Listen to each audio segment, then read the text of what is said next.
está proposto, né? E a palavra, inclusive, resposta de frente para com os irmãos. Poderá Deus, porventura, preparar-nos uma mesa no deserto? É a pergunta dos irmãos. Poderia sentar.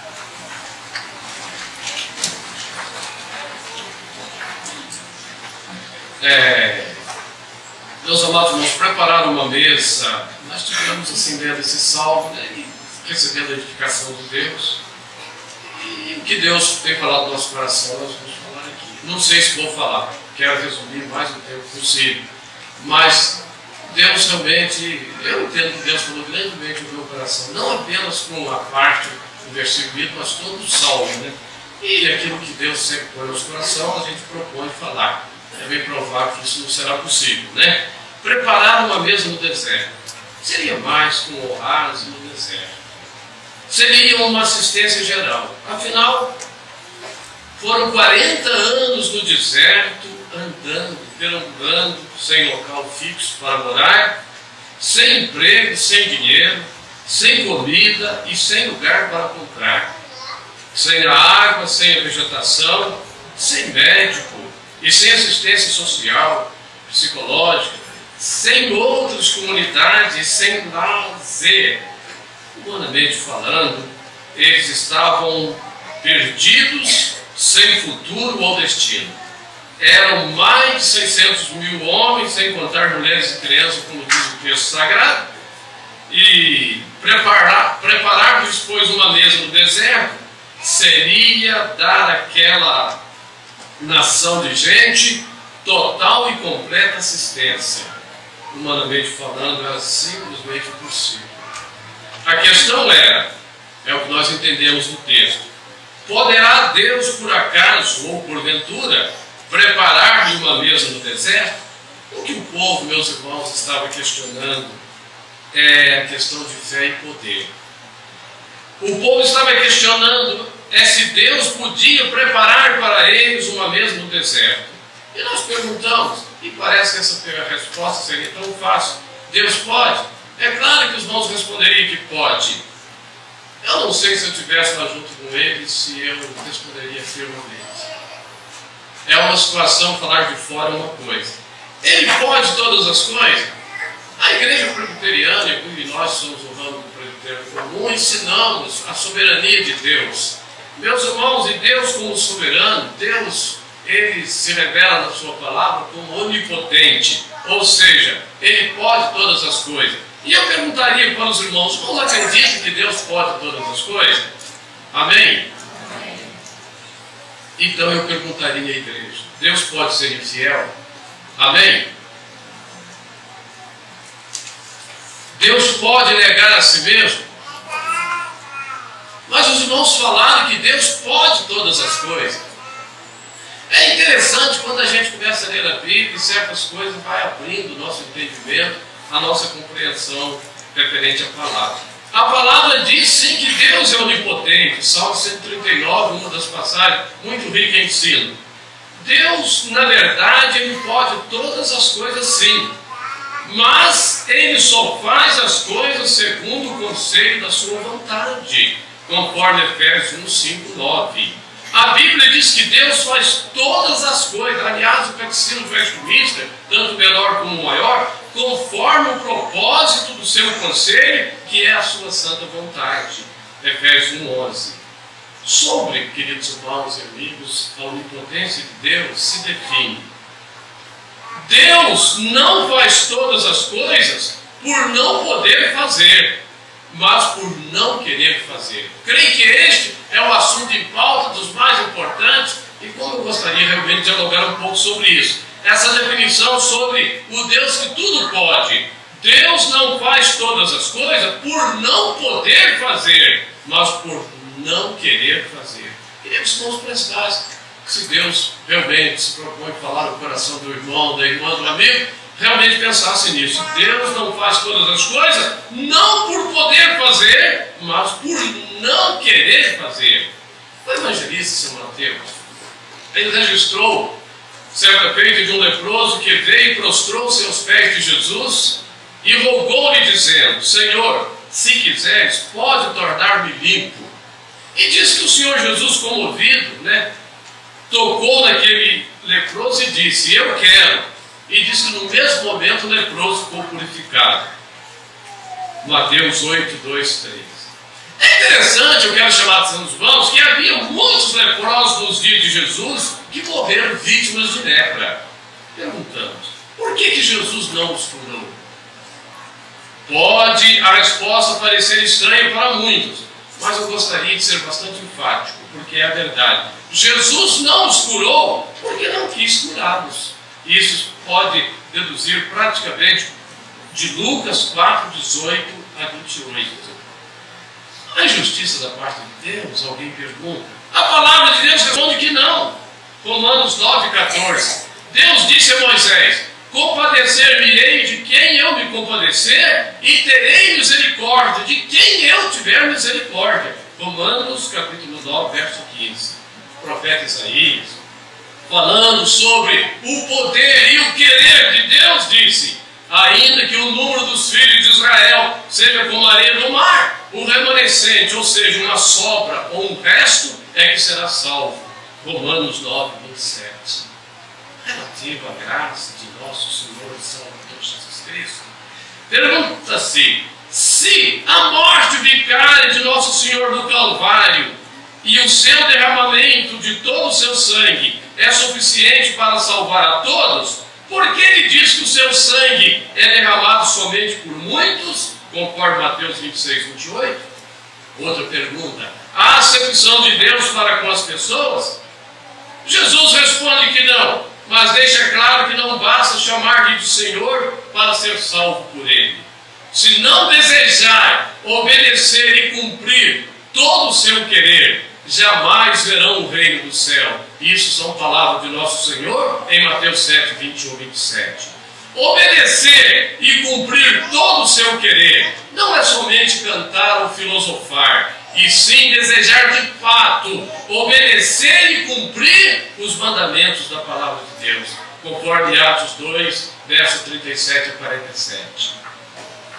Referente ao seu poder e a sua vontade, pergunta-se: o que a sua palavra diz sobre o poder e o querer de Deus para com os homens? Primeiro, Deus pode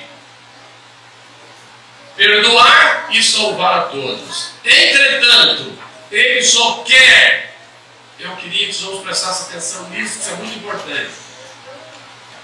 Deus pode perdoar e salvar a todos. Entretanto, Ele só quer. É questão dele querer. Ele só quer perdoar e salvar aqueles que querem ser perdoados e salvos por Ele.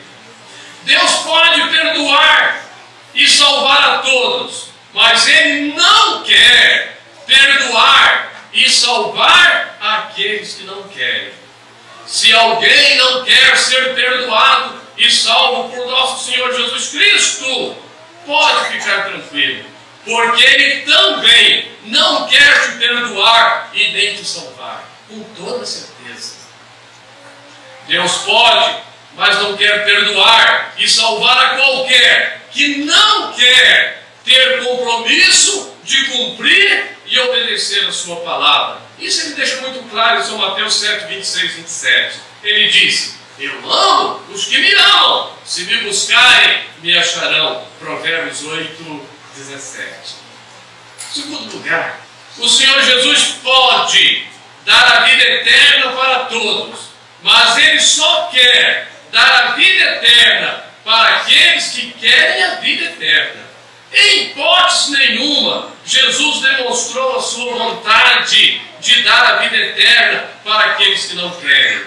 Aliás, em São João 6, 67 e 69, quando Jesus discursava relativo à vida eterna, muitas pessoas não gostaram do discurso e começaram a retirar-se. E Jesus, olhando que ficou apenas discípulo: vocês também não querem retirar? E aí, meus irmãos, Pedro falou: Senhor, para onde iremos nós? Só o Senhor tem as palavras da vida eterna. Então, meus irmãos, Jesus não estava disposto. Quando ele viu a multidão retirar, ele falou para os discípulos: se quereis, vai embora também. Porque Jesus, eu digo nesta noite, se você quer que Deus te fale, nós não usamos imaginação, usando de forma nenhuma de massagear o ego de ninguém, mas falar com sinceridade a palavra de Deus. O que Jesus, na verdade, Ele quer, e Ele pode e quer salvar aquele que quer ser salvo. Jesus pode perdoar, Ele quer perdoar aquele que quer ser perdoado. Ele quer dar a vida eterna, o direito de ir para o céu, para aquele que quer ir para o céu. Do contrário, se você não quer, Ele também não quer. Essa é a verdade. E Ele diz, se quereis, pode ir embora, retirai-vos. Mas Pedro, então, é um daqueles que realmente desejavam o perdão de Jesus, desejavam a redenção, desejavam a vida eterna, queria ir para o céu. E daí ele disse, Senhor, só tu tens as palavras da vida eterna. No céu, conforme nosso Senhor Jesus Cristo em João 14, de 1 a 3, há muitas mansões. Todos os habitantes do universo não seriam suficientes para ocuparem tantas moradas. Não obstante, Jesus garante essas mansões somente para aqueles que desejam e querem cumprir e obedecer todo o seu querer. Não apenas de lábios, cantando ou filosofando, mas demonstrando motivação de coração e profunda gratidão no compromisso com a sua palavra, a exemplo de Davi, que já dizia, ó, quanto amo a sua lei, é a minha meditação em todo dia. Salmo 119, verso 97. Se o homem quer morrer, preste atenção nisso. E o que eu estou falando aqui, irmão, me expõe a especulação e o questionamento de qualquer teólogo. Se o homem quiser morrer, Jesus pode livrá-lo da morte, porque ele é a vida. João 1,4. Contudo, Jesus pode, mas não quer e não fará nada para livrá-lo da morte. Mas se o homem não quer morrer, Jesus pode, quer e vai livrá-lo da morte. Em Salmo 34, 7 diz, o anjo do Senhor acampa ao redor dos que o têm no livro. Este anjo aqui é Cristo. Ele acampa ao redor daqueles que querem, daqueles que desejam. É interessante que em Lucas 16, 22, a Bíblia fala de duas pessoas contemporâneas. E diz que ambos morreram. Uma, estranhamente, foi levada para o céu pelos anjos, e a outra foi para o inferno, para o tormento eterno. E isso está escrito na palavra. Jesus nem se deu o fato de querer salvá-lo. Ele não queria, o problema dele. Ele vai para o inferno, o problema dele, ele não quis. Ele vivia de forma esplêndida, regaladamente, embora dizendo que Abraão era pai, que Jesus era o Senhor. Não obstante, ele não tinha compromisso com a palavra de Deus. É interessante que lá na cruz, meus irmãos, Jesus morreu entre dois malfeitores. Um daqueles malfeitores questionava o poder de Jesus. Aqui está perguntando se ele pode, não é isso? Aquele moribundo malfeitor, ele estava, meus irmãos, pondo em questão o poder de Jesus. Ele dizia assim, se tu és o Cristo, desce dessa cruz, salva-te a ti mesmo e salva nós também. Mas o outro que estava do outro lado da cruz dizia para Jesus assim, lembra-te de mim quando chegares no céu. E Jesus disse para ele, hoje mesmo você vai comigo para o céu. Lucas, aquele outro morreu, evidentemente não foi.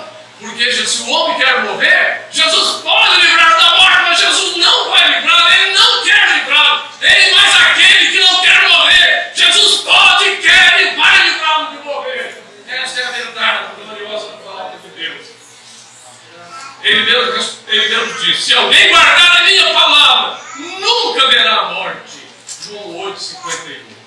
É interessante, meus irmãos, que São Marcos registra o fato no capítulo 9, 22 e 23, que trouxeram um rapaz que estava possesso de demônio. E esse rapaz se espumava, caía no chão, na água, no fogo. E quando trouxeram aqui, o pai daquele moço trouxe aquele rapaz nessa situação possessa diante de Jesus, ele disse para Jesus assim, se tu podes alguma coisa. É a questão que está questionando aqui o que Jesus pode. Se tu podes alguma coisa, ajuda-nos. Jesus falou, se tu podes crer, tudo é possível ao que crer. Aleluia, glória a Deus. Amados irmãos, quem quer ser perdoado e salvo por Jesus, deseja de fato ir para o céu. Se você deseja ser perdoado e salvo por Jesus, com toda certeza você está desejando ir para o céu. E essa pessoa que assim se sente, com certeza, aceita Jesus como seu Senhor e Salvador. Testemunha dele e assume por motivação o compromisso de cumprir e obedecer todo o seu santo querer. João 10, 27, Jesus declara: as minhas ovelhas ouvem minha voz, eu as conheço e elas me seguem. E para esse Jesus quer salvá-lo, perdoá-lo, salvá-lo e lhes promete: dou-lhes a vida eterna, nunca hão de perecer, e ninguém os arrebatará de minha mão. João capítulo 10, verso 28. Vamos para andar mais rápido. O homem e a mulher que deseja ser perdoado, salvo por Jesus, este ou esta deseja de fato a vida eterna e o direito de ir para o céu. Quando nasce esse desejo no seu coração, eu te chamo a atenção, porque 5 coisas acontecem a essa pessoa.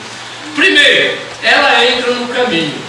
Em Mateus 7,11, Jesus diz assim: porque estreita é a porta e apertado é o caminho, por isso que poucos acertam com ele. Então, quando nasce esse desejo de ser perdoado por Jesus, de ser salvo por Jesus, esse desejo da vida eterna, esse desejo de ir para o céu, aleluia! A primeira coisa que acontece, a pessoa entra no caminho. Ela entra no caminho. A porta é estreita, o caminho é apertado, mas ela consegue acertar com o caminho, conforme Jesus disse em Mateus 7,14. E a palavra diz mais: entrai pelas portas dele. Salmo 100, verso 4. Em segundo lugar, esta pessoa anda no seu caminho. A palavra diz: bem-aventurados que trilham os caminhos retos e andam na lei do Senhor. Salmo 119, verso 1. A palavra ainda diz mais: e os teus ouvidos ouvirão a palavra do que está por detrás de ti, dizendo: este é o caminho, andai nele, sem vos desviar nem para a direita e nem para a esquerda. Isaías capítulo 30, verso 21. Em terceiro lugar, essa pessoa que realmente deseja ser perdoado, salvo por Jesus Cristo. Em terceiro lugar, ela passa a conhecer a verdade do caminho. João 8,32, nosso Senhor diz: conhecereis a verdade, e a verdade vos libertará. Já o salmista dizia assim: escolhi o caminho da verdade, propus-me seguir os teus juízos. Salmo 119, verso 30. Em quarto lugar, esta pessoa passa a obedecer às regras do caminho. No Salmo 119, verso 105, o salmista diz: lâmpada para meus pés, a tua palavra, luz para os meus caminhos. E o escritor sagrado dizia: dá-me, filho, o teu coração, e os teus olhos observem os meus caminhos. Provérbios 23, verso 26. Em quinto lugar, essa pessoa que nasceu o desejo de ser perdoada por Jesus, de ser salvo por Jesus, sentiu esse desejo da vida eterna, aleluia, esse desejo, essa pessoa passa a viver a vida do caminho. João 14, 6, nosso Senhor diz: eu sou o caminho, a verdade e a vida, ninguém vem ao Pai senão por mim. Jesus diz: o mundo não me verá mais, mas nós veremos. João 14, 19. Só consegue ver o Senhor Jesus aquele que entra no caminho, aquele que anda no caminho, aquele que conhece a verdade do caminho, aquele que obedece a verdade do caminho e aquele que vive a vida do caminho. Para este Jesus disse: vós sabeis e conheceis o caminho. João 14, 4. E quem está no caminho, amados irmãos e amigos, pode dizer como Davi: tu estás comigo. Salmo 23, verso 4. Por que pode dizer tu estás comigo? Porque Jesus é o companheiro do caminho, conforme Lucas 24, de 13 a 32. Jesus deixa nitidamente claro: ninguém vem ao Pai a não ser por mim. João 14, 6. Poderá Deus, porventura ou por acaso, prepararmos uma mesa no deserto, como é o proposto, o slogan aqui da UPHM? Evidentemente que sim.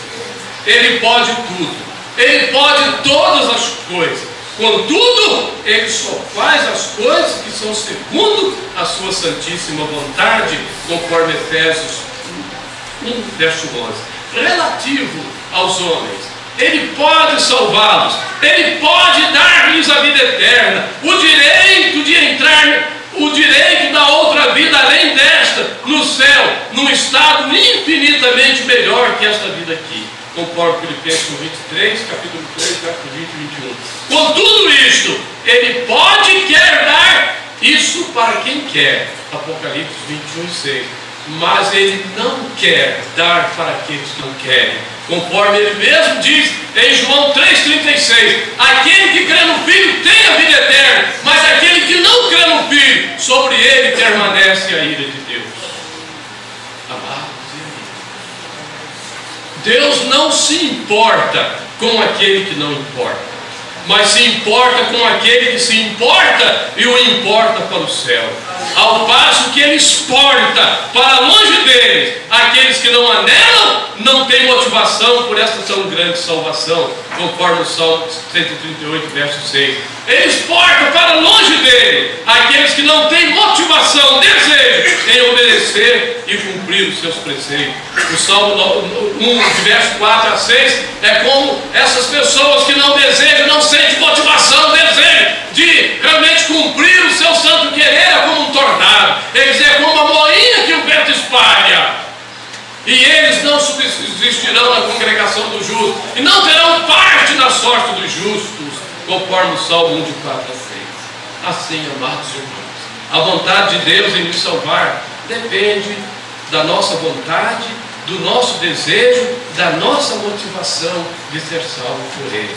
Agora podemos dizer que isso depende de nós, isso depende de mim, depende de você. É como diz São Paulo, escrevendo aos Romanos, capítulo 10, 8 a 10. A palavra está junto direitinho na tua boca. Esta é a palavra da fé que pregamos.